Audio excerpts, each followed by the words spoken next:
All right, let's talk about one of the most tedious, time-consuming parts of writing any research paper, the bibliography. If you stick with me for the next few minutes, I promise you, you will never dread a works cited page ever again. You know that feeling, right? That pit in your stomach when you realize your paper is finally done, but the citations aren't. It's a universal pain point for pretty much every student out there, and honestly, it's the worst. I mean, we've all been there. You're lost in the sea of MLA versus APA, you're wrestling with commas, italics, and those just infuriating hanging indents, only to get your paper back and see it's all marked up for tiny little mistakes. It's maddening. But what if I told you there's a better way? A hidden tool, kind of like a secret weapon, that's been waiting for you this whole time inside almost every single academic database you use. Seriously, it is time to stop working so hard and start working smarter. This one simple trick is going to save you hours of your life and a ton of frustration.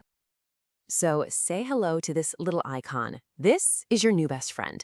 It might not look like much, but it is an absolute game changer. This button is specifically designed to generate your citations for you, like instantly. We're going to turn this whole process into a simple, really easy to remember mantra. It's just 3 steps. Find it, select it, and check it. That's it. Let's break down what that means. Okay, so let's dive in. The real key here is learning how to spot that citation button.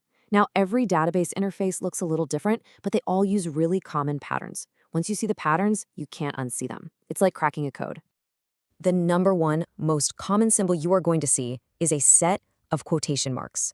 For whatever reason, this has become the universal sign for cite this source. So when you're looking around, start looking for this icon first. And check this out. This slide shows it perfectly. On the left, you've got an EBSCO database, and on the right, one from Gale. See how they have totally different layouts, but they both use that exact same simple quotation mark icon? That's the pattern. Now, sometimes the Cite button likes to play a little game of hide and seek. It's often tucked away inside a More Options or a Tools menu, and it's usually represented by 3 little dots. Here's a perfect example from a library catalog. See? You don't see the word Cite anywhere at first glance, but if you click on those 3 dots, boom, there it is, along with other actions. So when in doubt, just click the dots. And here we go again, this time in an EBSCO search results list. It's a really common design choice, to keep the screen from looking too cluttered. So the big takeaway here is always explore those little menus. They're hiding useful stuff. So let's put it all together. It doesn't matter if you found the quotation marks or the 3 dots. The next steps are always the same. First, you find the button. Easy. Second, you select your format, MLA, APA, whatever you need, from the list. And third, you just copy and paste it right into your document. And this is the magic of that one click. Just look at that list. MLA 9th edition, APA 7th, Chicago, Harvard, they are all there, perfectly formatted and just ready to go. This is what saves you from all that painful manual formatting. Okay, so I gotta be honest, not all databases are this nice.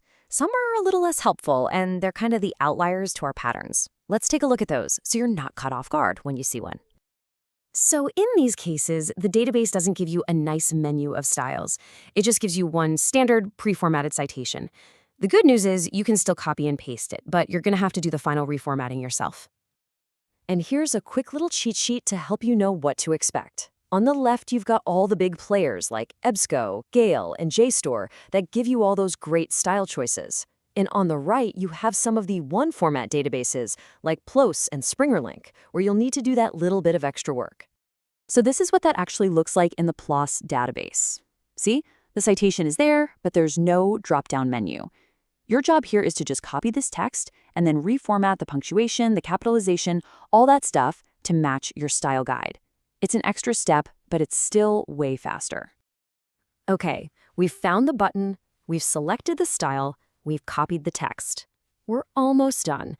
But before we finish, there is one final, absolutely critical step that you must never, ever skip. Seriously, this is the most important part of the whole thing. And here it is. This is the golden rule. You must always double-check the citation that the machine gives you. Look, these tools are fantastic. They're incredible time savers, but they are not perfect. They make mistakes. So why? Well, because sometimes the database has a weird capitalization error, or maybe it's missing the volume number. You should think of the auto citation as a first draft, not the final product. A quick 10-second check against a reliable guide like the Purdue OWL can literally save you points on your final grade. And that brings us right back to our simple mantra. By finding the button, selecting your style, and then always checking the result, you can finally conquer the bibliography and spend more of your precious time on what actually matters, your research and your writing. You've just learned a skill that will genuinely save you hours and hours of tedious work throughout your entire academic career. So the only real question left is, with all that time you just got back, what brilliant ideas are you going to focus on now?